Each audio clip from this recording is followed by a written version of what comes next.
Welcome to Gaming Film, your channel for everything related to the gaming industry and the financial markets, my friends. So on this channel I mostly talk about gaming stocks, but today I'm going to talk a little bit more in general about the stock market, guys. So what I'm going to want to tell you first, before I even start now looking at some charts: embrace the crash, embrace the drawdown, embrace the fact actually that stocks are cheaper now, guys. That's very important. So of course, guys, I'm also not a financial advisor. I'm just a YouTuber, as you can see here, a retail investor. So I make my own decisions in this very high risk environment in the stock markets. I lose money, I win money, so this is how it goes, guys. So if you're not up to this game to make your own research, of course, then you should never buy any stock. So let's put this aside, guys. So you saw in the past I was making on my new channel, I was making a couple of videos about Microsoft, Square Enix, Activision Blizzard. So you would say now, guys, after we have seen, let's focus a little bit on the Nasdaq Composite. After we have seen this massive drawdown and actually the fact that we were breaking through the 15-day moving average, the 200 moving average is of course now still a bit more far away. So yeah, guys, I mean, look at this. So this was the pandemic crash. This was the pandemic crash. We were falling from 9,700 points to 6,800 points. So more or less 1/3, and then now we were falling from the top from 16,000 points now in the Nasdaq to 1,300 points. Why I'm taking the Nasdaq? I could also talk about the S&P 500 or about the Dow Jones, of course, or emerging markets or European markets, but we take the Nasdaq Composite since most people are probably invested in the sectors of communication and technology. So I have an extremely broad, diversified stock market portfolio, and even with this very broad portfolio, guys, I'm actually massively down. So I have to admit this, guys. So I'm down like 7, 8, 9% with my portfolio. I have ETFs, so index funds. I have companies where you would say they are more classical value tech. I have companies that are more classical value, or also I have consumer. I have companies like Oracle, Cisco. I have companies like Walmart. I have companies in the industrial world of defense stocks, etc. So I do not only have gaming companies. Of course, here on this channel I wanted to concentrate a little bit more on gaming companies, as you can see here: Corsair, Ubisoft, Zynga, Capcom, Take-Two, Activision, Square Enix, etc., or CD Projekt. But I don't only have those companies, so that's very important to say, guys. So look at this, guy. So okay, I understand we had the last Fed meeting. We have the problem overall with the monetary situation. The US might fall in a recession. All of those reasons are pressuring the market, are giving such a negative sentiment the market at the moment. So if I'm looking on Facebook or in other social media on the stock market groups, people are so negative. So but what I'm doing, guys, I'm buying. I am a buyer in this market. So because I'm invested now already since quite some time, so around about here 2015-17, I was dipping my toes firstly in. Then you say, yeah, but you don't know a real crash. Yeah, but I would say I saw a crash in 2018. I saw a crash now for the pandemic. I saw long times of sideways, and I've seen some kind of annoying movements. And honestly, yes, the crash in 2007 was devastating.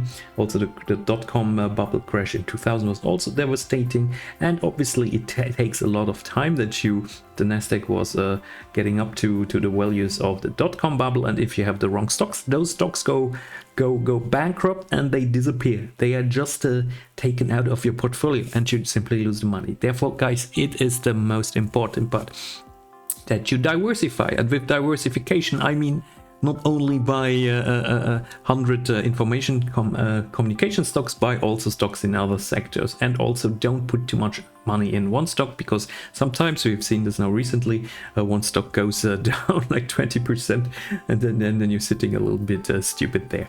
So on all those losses, guys.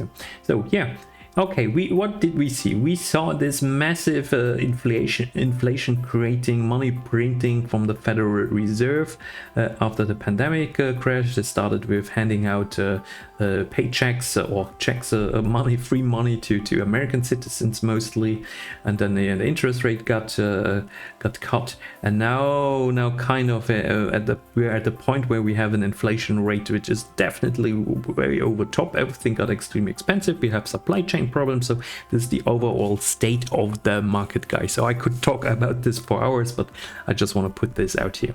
So this is the moment we are, and then you thought like, okay, buy the dip, and it was dipping now, for example, in November, and I was then buying a little bit, and then it dipped again in December, and I was buying a little bit, and then dipped again, and then from one moment to another the sentiment changed massively, guys. The sentiment changed really badly, so everyone thinks now we will go down maybe to 11,000 points. We go down definitely to 13,000 points, guys. Yeah, 13,000 we are already, so it can only get the worst to 11,000. But what are you doing when it goes down to 11,000 points? What are you going to do? You are going to buy stocks, you're going to buy value stocks, you're going to buy your Apples, you're going to buy your Microsofts, you're going to buy your, I don't care, even your Teslas. Even that I love Tesla, the company overall, but I personally would say Tesla is still a bit overvalued, but overall those are stocks, guys, that make sense to buy. And you can also now look, for example, for gaming stocks. So let's have a look here at CD Projekt, for example. So now it's again 5% down. So where's the chart? Here we go, chart. So CD Projekt, guys, I was buying it before the American market opened. It was minus 3%, and I bought some more. So I'm now, to be honest, as you know, I'm invested in CD Projekt, and I'm like with CD Projekt, I was always saying, yeah, that's actually for me a good moment here. To invest, to buy some more, because I thought like CD Projekt would, after this crash, because this is a crash, would have the possibilities to go up again. So what happened now? Obviously CD Projekt is down today 5%, like all the other stocks, and we're not breaking through now. Here's some sort of resistance or support, better sensor. But if we break through this, of course, guys, I see the problem that there's a risk that we even drop down to the 125 zloty. So also, but I was buying. So because I think we will see a turnaround. So why do I think we see a turnaround? Yeah, well, there is so much fear now in the markets, and you can see already now plus 40% now already. So the market turned actually a little bit. If we look on the daily movement, we can see already. Yeah, that's actually on the daily from the past 2 days. So, and it started today very low, and we already minus a plus 50% up. So yeah, it's nice to see a little turnaround already intraday, but this has to of course we have to build some sort of a bottom.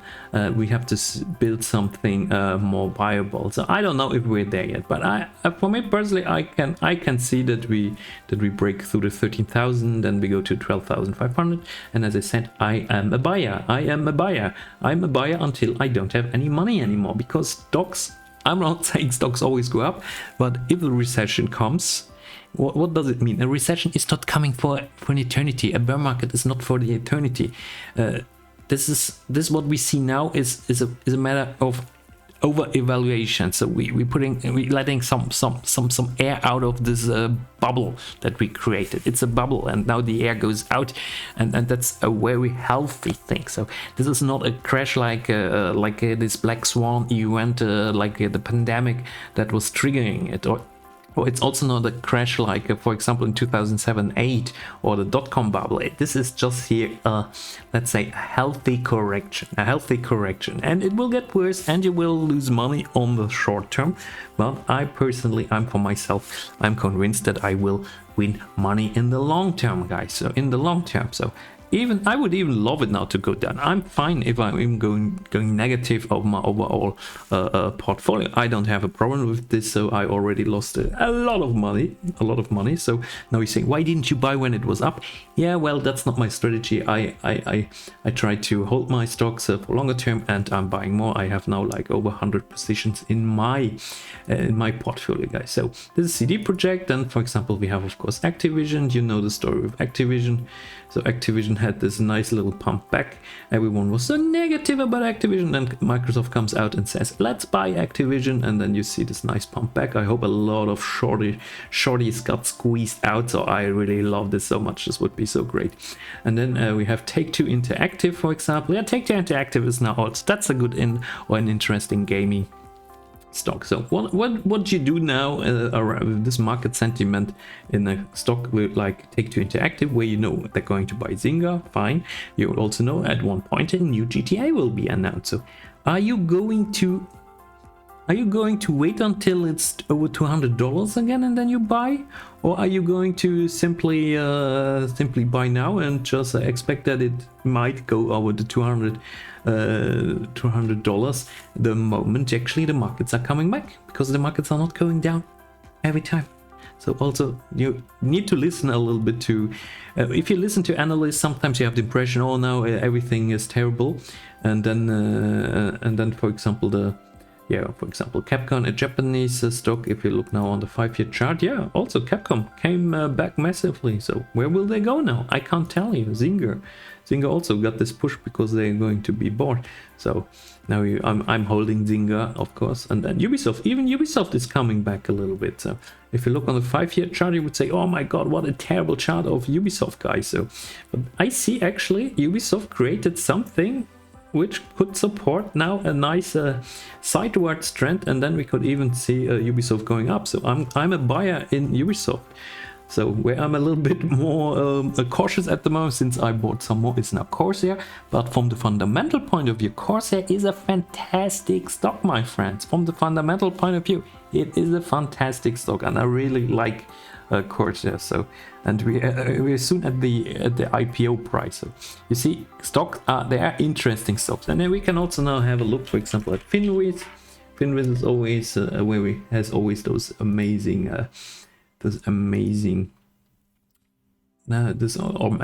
maps here. So except all, yeah, let's go. So we see Finwiz now, and this is how the market looks, for example, today. I would say for this bad sentiment, actually we're moving in a quite good direction. So I'm an investor in Intel. I have to say I got a bit destroyed on this, it's sad, but yeah, I have enough in Intel, I'm not buying more. But look at this: Visa, MasterCard, PayPal, Microsoft. Even Microsoft, it's 0.27% down. Apple 4% down. I'm also an investor in Apple, so you see I'm extremely diversified. Even Tesla is holding up fine. So therefore General Motors is getting crushed today. Or we have, for example, oil and gas is going down. Yeah, everyone thought like, oh, it's now oil goes now, the WTI crude oil goes now to $100. No, it's not going to $100 as it seems. Will it? Even if it will go to $100, okay, that's the situation with you know, in Eastern Europe. It's critical. I'm not going to talk about this, but it's a critical situation, of course, guys. So yeah, but I'm not saying that the oil price is going like crazy. So even Netflix, yeah, 2.59% down, but Bill Ackman with his fund was buying more Netflix. So you see, do you think he doesn't know what he's doing? Do you think those hedge fund managers are not capable to read the markets? Guys, those people really know what they're doing, and when they buy, you buy too. It's very simple. So it's very simple, guys. Of course, I'm not telling you now to buy. I mean, you make your own research. If you're all chicken out now, if you're afraid now, do it. But then don't cry if the market is then too high and you cannot invest. Always invest when the markets are down. Therefore, don't buy too much when the markets are up. Don't lose all your powder. You have to keep your powder dry, my friends. That's how it is. All right, so I just wanted to throw this out here. So if you enjoyed this kind of videos, so give me a comment, like, and a subscription to my channel, of course. And then I just needed to ventilate this out, guys. It's very important. All right, thank you very much. See you next time. Bye bye.